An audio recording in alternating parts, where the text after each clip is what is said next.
Ang tagumpay mo ay hindi nakadepende sa ibang tao. Ang tagumpay ay nakakamtan sa pamamagitan ng pagtitiyaga at pagsisikap na maabot ang ninanais mo at hindi sa pamamagitan ng panluloko sa kapwa. Ang matamis na tagumpay ay yung pinaghihirapan at pinagsisikapan.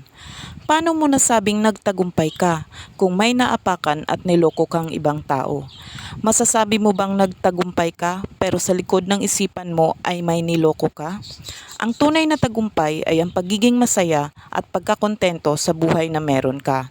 Kaya kung gusto mong maging matagumpay ang buhay mo, magsikap ka para sa sarili mo at para sa pamilya mo at hindi para patunayan sa kanila na mas mataas ka. Dahil ang tunay na tagumpay ay nagmumula sa sarili at hindi sa ibang tao.